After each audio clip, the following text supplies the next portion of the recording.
Gold, trusted gold buyers. మీరు తాకట్టు పెట్టిన బంగారాన్ని విడిపించి ఈ రోజు ఉన్న మార్కెట్ ధరకు కొనబడను.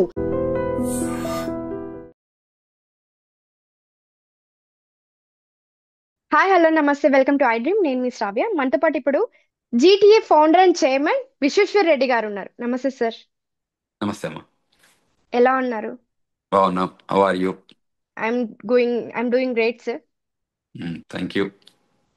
సార్ మనకి ఇప్పుడు కొత్త లా ఎన్ఫోర్స్మెంట్ వచ్చింది. 1811 క్లాసిఫైడ్ ఆఫీసర్స్ లో కొత్త లా ఎన్ఫోర్స్మెంట్ వచ్చింది. సో అది ఎలా వర్క్ అవుతుంది ఏంటి ఒకసారి చెప్తారా దాని గురించి? టిపికల్ గా యుఎస్సిఎస్ గైడ్ లైన్స్ ఇస్తుంది, యుఎస్సిఎస్ రూల్స్ మేక్ చేస్తుంది అనుకోండి. ఆ రూల్స్ లో ఏదైతే ఇంప్లిమెంట్ చేయడానికి లా ఎన్ఫోర్స్మెంట్ ఏజెన్సీస్ని యూజ్ చేస్తుంటుంది అన్నట్టు. అంటే ఎవరైతే ఇక్కడికి లీగల్గా ఇల్లీగల్గా వచ్చి కంట్రీ లోపల పనిచేస్తున్న వాళ్ళు ఉంటారు కదా, ఆర్ రిజైడ్ అవుతున్న వాళ్ళని, if they are doing legality or illegality అని మనకు తెలియదు కదా, వాటిని ఏరివేయాలంటే మనం తప్పకుండా లా ఎన్ఫోర్స్మెంట్ ఏజెన్సీస్ని వాడుకోవాల్సి ఉంటుంది.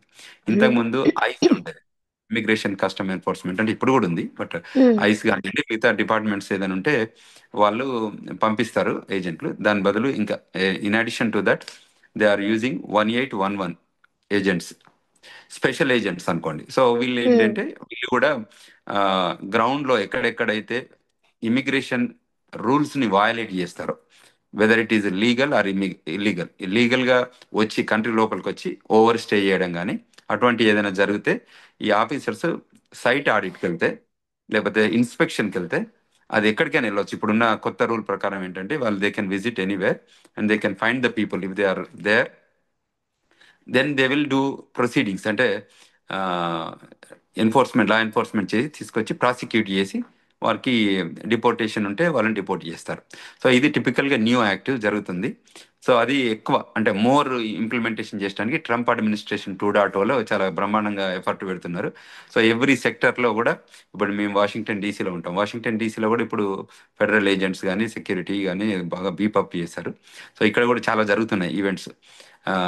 ఎక్కడైనా ఇల్లీగల్ ఏలియన్స్ ఎవరైనా గోడ దునికి రావడం కానీ ఇంకా వేరే ఏ నామ్స్తో వచ్చినా కూడా టన్నల్ నుంచి రావడం కానీ, మెక్సికో బౌండరీస్ బార్డర్స్ ఉంటాయి కదా, ఆర్ కెనడా బార్డర్స్ నుంచి, ఎందుకంటే ల్యాండ్ బార్డర్స్ ఈ రెండు కంట్రీస్కే ఉన్నాయి మేజర్గా పెద్దగా. So land distance wise, so వీటి నుంచి లోపలికి డిఫరెంట్ నామ్స్ ఆఫ్ ట్రాన్స్పోర్టేషన్ ద్వారా వస్తారు. సో వచ్చి ఇక్కడే సెటిల్ అయితే వాళ్ళు ఉంటారు, కొందరు వాకింగ్ నుంచి రావచ్చు, ఎందుకంటే ఇది it's only wall bearing in both countries.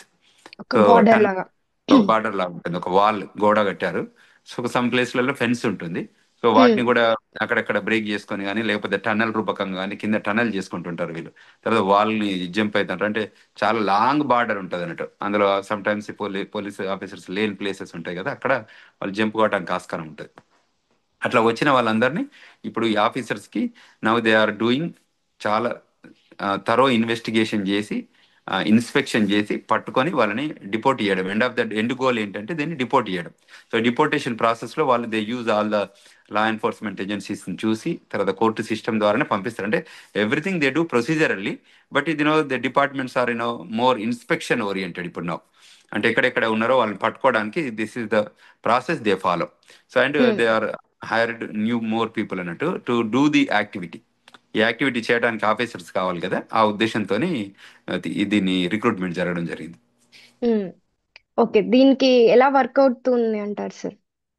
అంటే టిపికల్ ఏంటంటే వీళ్ళు ఎక్కడైతే ఇప్పుడు రెస్టారెంట్లో కానీ గ్యాస్ స్టేషన్లో కానీ గ్రోసరీ స్టోర్లో కానీ లేకపోతే కంపెనీస్లలో కానీ వాళ్ళు ఎక్కడైనా ఉండొచ్చు, వాళ్ళు పనిచేస్తూ ఉండొచ్చు, లీగల్ ఇల్లీగల్ కానీ ఏదైనా వాళ్ళు వెరిఫై చేస్తారు. అంటే ఇప్పుడు లీగాలిటీ ఉంటే అది wherever you name it, because this is an immigrant country కదమ్మా. ఇక్కడ ఏ డిపార్ట్మెంట్లో కూడా ఎక్కడ ఏం పని చేసినా కూడా అవి రెస్ట్రిక్షన్స్ ఏమన్నా ఉంటాయా సార్ దీనికి? రెస్ట్రిక్షన్స్ ఏముండే, ఎవరున్నా కూడా పట్టుకోవడమే అంతే. వాటిని తప్పకుండా ఐడెంటిఫై చేస్తారు, వెరిఫై చేస్తారు. అంటే డాక్యుమెంటెడ్ వర్కర్స్ అంటారు ఇక్కడ. టిపికల్గా ఏంటంటే ఎవరైనా కూడా నాన్ ఇమిగ్రెంట్ ఏలియన్స్ అందరూ they have to hold the documentation. వాళ్ళ ఇమిగ్రేషన్ స్టేటస్ కి చూపించే డాక్యుమెంటేషన్ చూపియాలి. అడిగితే ఒక ఫెడరల్ ఆఫీసర్ వచ్చి can you please show your immigration status అంటే తప్పకుండా ఆ స్టేటస్ని చూపియాలి.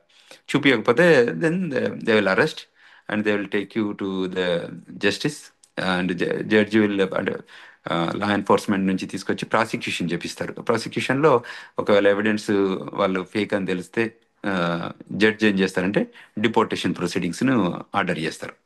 ఓకే, మళ్ళీ వాళ్ళకి ఇంకా ఎంట్రన్స్ ఉండదా సార్? అంటే వయలేషన్ చేసిన దాన్ని బట్టి అమ్మా, వాళ్ళు ఎంతవరకు ఓకే. వయలేషన్ చేశారు, ఎన్ని నెలలు ఉన్నారు కంట్రీలో అన్న దాన్ని బట్టి బార్ ఉంటుంది. వాళ్ళు ఓకే. 6 months బారా, 6 months ఎంతవరకు ఉన్నారు, 6 months తర్వాత ఉన్నారా, 1 year తర్వాత ఉన్నారా అని చూస్తే 5 years బారా, 10 years బారా వాళ్ళకి అంటే depends on okay, the size. Depends on their violation అనుకోవచ్చు. Correct correct. సో అప్పుడు బార్ ఓకే. చేస్తారు. అంత ఓకే. ప్రొసీజరల్ గా, అంటే ఇట్ ఇస్ లిటరలీ ప్రొసీజరల్ గా, అంటే నాట్ ఇంటెన్షనల్ గా అరే వీళ్ళని చేయాలి వాళ్ళని చేయాలంటే కదా. ఎవరు మిస్టేక్స్ చేసినా, ఎవరు వయలేట్ చేసినా they have to be bound to the law of the land. Okay. Okay sir, thank you so much sir. Thank you.